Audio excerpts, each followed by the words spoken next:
राजा भर्तहरि अपनी तीसरी पत्नी पिंगला पर मोहित थे और वे उस पर अत्यंत विश्वास करते थे। रानी पिंगला सुंदरता में परी से कम नहीं थी, परंतु चरित्रहीन थी। राजा भर्तहरि के छोटे भाई का नाम विक्रम था। एक दिन विक्रम ने संयोगवश अपनी भाभी को एक नौकर के साथ आपत्तिजनक स्थिति में देखा। वह नौकर घोड़ों की देखरेख करने वाले नौकरों का मुखिया था। उसे दरोगा की उपाधि प्राप्त थी। पिंगला ने विक्रम को रास्ते से हटाने के लिए षड्यंत्र रचा। रानी पिंगला ने खाना पीना त्याग दिया। राजा ने पूछा तो बताया कि आपके भाई ने मेरी इज्जत पर हाथ डाला है। राजा को अपने भाई पर पूर्ण विश्वास था कि विक्रम यह गलती नहीं कर सकता, परंतु कहावत है कि तिरिया चरित्र जाने ना कोई, खसम मारकर सती हुई। अंत में राजा ने पत्नी मोह में अपने भाई को दोषी करार दे दिया। रानी पिंगला ने कहा कि इसको जंगल में जाकर मार डाला जाए और इसकी आंखें निकाल कर लाए। मुझे दिखाएं तो मैं जीवित रहूंगी, नहीं तो मर जाऊंगी। राजा भर्तहरि ने अपने नौकरों को यही आदेश दिया। जब नौकर विक्रम को लेकर जंगल की ओर चले, तब विक्रम ने कहा, भाई साहब, आपको यह स्त्री मरवाएगी, आपको दुनिया से खो देगी। मैं तो चला। कवि ने कहा है, आज का बोला याद रखिए विक्रम भाई का, दुनिया में से खो देगा तुझे बहम लुगाई का। विक्रम ने बताया कि यह स्त्री चरित्रवान नहीं है, परंतु भर्तहरि ने कान बंद कर लिए। विक्रम की एक नहीं सुनी और भाई को मारने का आदेश दे दिया। किंतु दयावान वृद्ध मंत्री ने नौकरों से कहा कि विक्रम निर्दोष है, इसको मारना नहीं, किसी मृग की आंखें निकाल कर लाना। विक्रम को किसी जिम्मेदार व्यक्ति के पास दूसरे राजा के राज्य में छोड़ाओ। ऐसा ही किया गया। पिंगला का रास्ते का रोड़ा दूर हो गया। एक दिन राजा भर्तहरि जंगल में शिकार खेलने गया हुआ था। उसने एक हिरण को तीर से मार दिया। उसी समय श्री गोरखनाथ जी सिद्ध वहां से जा रहे थे। उन्होंने राजा से कहा कि निर्दोष को मारने से महापाप लगता है। राज के मद में अंधा न हो प्राणी, संसार छोड़कर भी जाना है। राजा में अहंकार अधिक होता है। वह अपनी क्रिया में बाधा तथा किसी की शिक्षा स्वीकार नहीं करता। यदि श्री गोरखनाथ जी संत वेश में न होते तो इसी बात पर उन्हें भी वहीं तीर से मार देता। फिर भी अपनी दुष्टता व्यक्त करते हुए राजा ने कहा कि यदि इतना जीवों के प्रति दयावान है तो इस मृग को जीवित कर दे, नहीं तो यह संत वेशभूषा उतार कर रख दे। तब श्री गोरखनाथ जी ने शर्त रखी कि यदि मैं इस हिरण को जीवित कर दूं तो आपको मेरा चेला बनना पड़ेगा। तब राजा भर्तहरि ने कहा कि ठीक है। श्री गोरखनाथ जी ने उसी समय कान पकड़कर हिरण को खड़ा कर दिया और राजा से कहा कि उतर घोड़े से नीचे। राजा घोड़े से नीचे उतरा और संत के पैर पकड़कर क्षमा याचना करने लगा और कहा कि मुझे कुछ समय और राज्य करने दो, फिर मैं आपका शिष्य अवश्य बन जाऊंगा। अभी मेरी पत्नी रो रो कर मर जाएगी, वह मेरे बिना नहीं रह सकती। राजा भर्तहरि अपनी दुष्ट पत्नी को देवी मानता था।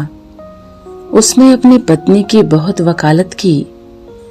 तब श्री गोरखनाथ जी ने कहा कि जब आपकी इच्छा हो और संसार से मन दुखी हो जाए तब आ जाना।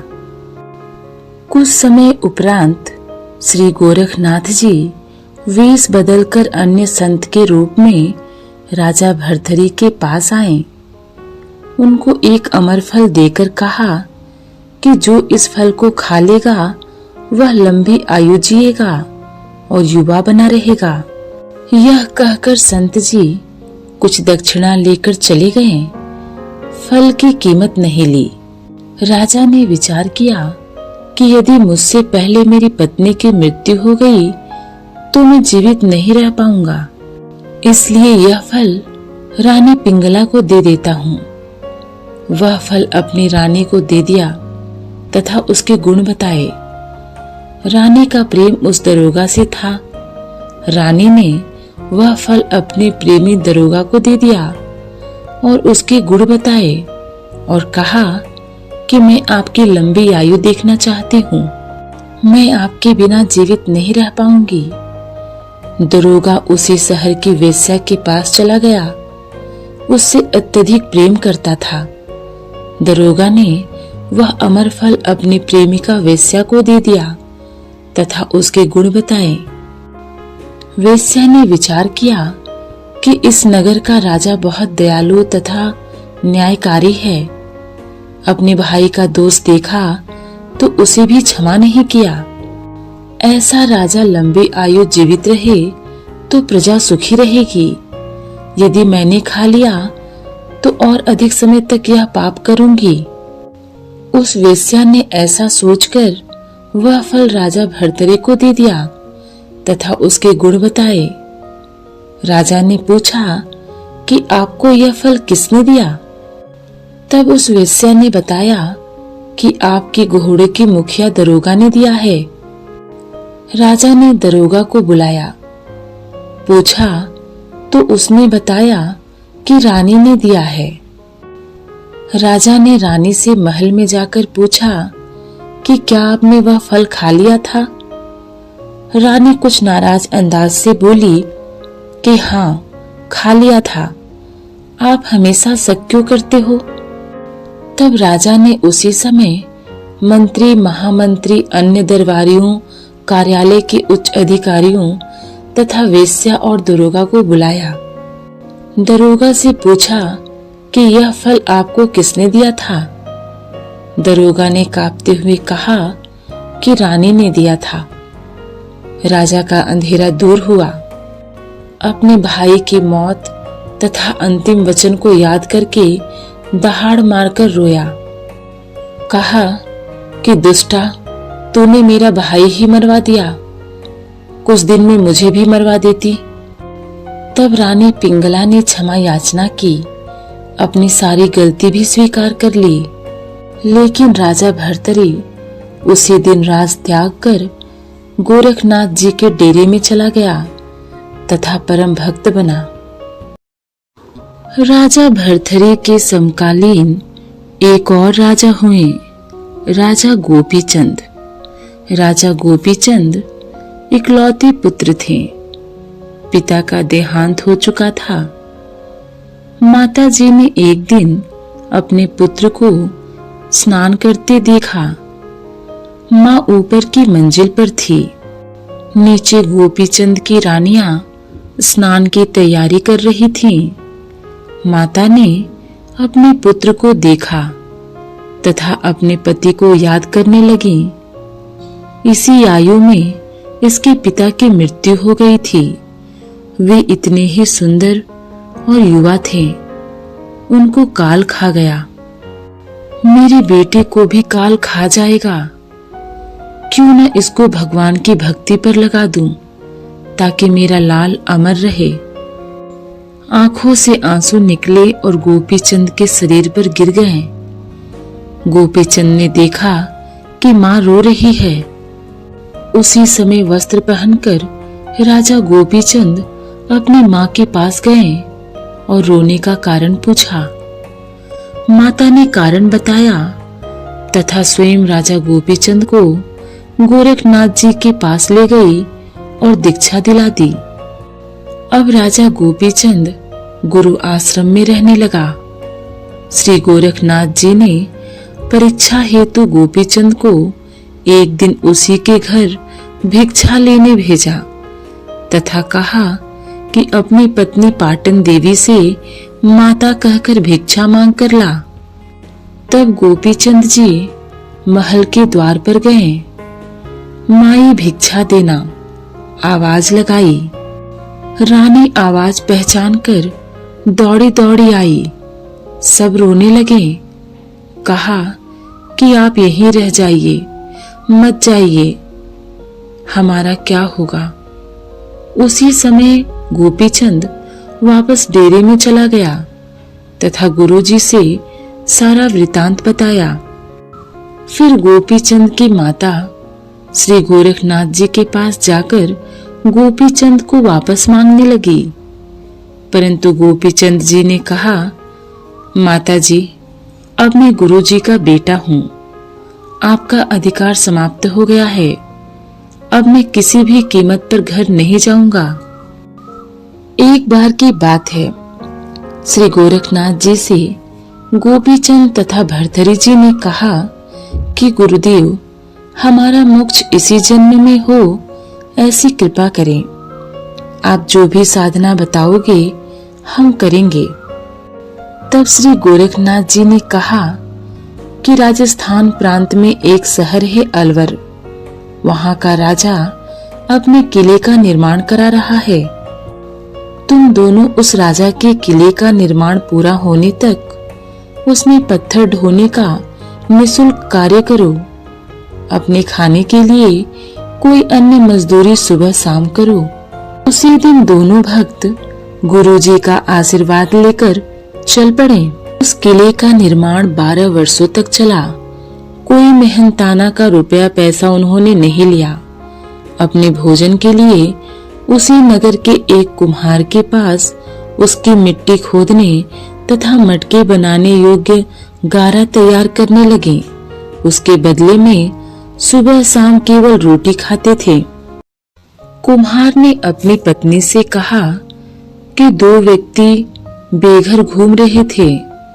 वे मेरे पास मिट्टी खोदने का तथा गारा तैयार करने का काम करेंगे, केवल रोटी की मजदूरी लेंगे। आज 3 व्यक्तियों का भोजन लेकर आना। मटके बनाने तथा पकाने वाला स्थान नगर से कुछ दूर जंगल में था। कुम्हार की पत्नी 2 व्यक्तियों की रोटी लेकर आई और बोली कि इससे अधिक नहीं मिलेगी। भोजन रखकर वह घर लौट गई। कुम्हार ने कहा, बेटा, इन्हीं से काम चलाना पड़ेगा। तीनों ने बांटकर रोटी खाई। कई वर्ष तक ऐसा चला। अंत के वर्ष में कुम्हार की पत्नी तो केवल एक व्यक्ति का भोजन भेजने लगी, किंतु तीनों उसी में संतोष कर लेते थे। किले का कार्य 12 वर्ष तक चला। कुम्हार ने अपने घड़े पकाने के लिए आवे में रख दिए। अंत के वर्ष की बात है। गोपीचंद तथा भर्तरी ने कुम्हार से आज्ञा ली, हमारी साधना पूरी हुई। अब हम अपने गुरु श्री गोरखनाथ जी के पास वापस जा रहे हैं। उस समय कुम्हार की पत्नी भी उपस्थित थी। मटकों की ओर एक हाथ से आशीर्वाद देते हुए दोनों ने एक साथ कहा, पिता का हेत माता का कुहेत, आधा कंचन आधा रेत। यह वचन बोलकर दोनों चले गए। जिस समय मटके निकालने लगे तो कुम्हार तथा कुम्हार की पत्नी दोनों निकाल रहे थे। उन्होंने देखा तो प्रत्येक मटका आधा सोने का था, आधा कच्चा था। हाथ लगाते ही रेत बनने लगा। कुम्हार ने कहा, भाग्यवान, वे तो कोई देवता थे। तेरी त्रुटि के कारण आधा मटका रेत रह गया, मिट्टी ही मिट्टी रह गई, आधा स्वर्ण का हो गया। कुम्हार की पत्नी को अपनी कृत्यधनता का एहसास हुआ तथा रोने लगी। बोली, मुझे पता होता तो उनकी बहुत सेवा करती। इस प्रकार गोपीचंद और राजा भर्तरी अपने गुरु जी के वचन का पालन करके सफल हुए। जो अमृतत्व उस साधना से मिलना था, वह भी अटल विश्वास करके साधना करने से ही हुआ। यदि विवेकहीनता तथा विश्वासहीन होते तो विचार करते कि यह कैसी भक्ति, यह कार्य तो सारा संसार कर रहा है। मोक्ष के लिए तो तपस्या करते हैं या अन्य कठिन व्रत करते हैं, परंतु उन्होंने गुरुजी को गुरु मानकर प्रत्येक साधना की। गुरुजी के कार्य या आदेश में दोष नहीं निकाला तो सफल हुए। श्री गोरखनाथ जी ने उनको नाम जाप करने का मंत्र दे रखा था। उसका जाप वो दोनों पत्थर उठाकर निर्माण स्थान तक ले जाते तथा लौटकर पत्थरों को तराश रहे थे। वहां तक आते समय करते रहते थे। दोनों युवा थे। कार्य का परिश्रम तथा पूरा पेट न भरने के कारण मन में स्त्री के प्रति विकार नहीं आया और सफलता पाई। गुरु एक वैद्य के समान होता है। उसे पता होता है कि किस रोगी को क्या परहेज देना है।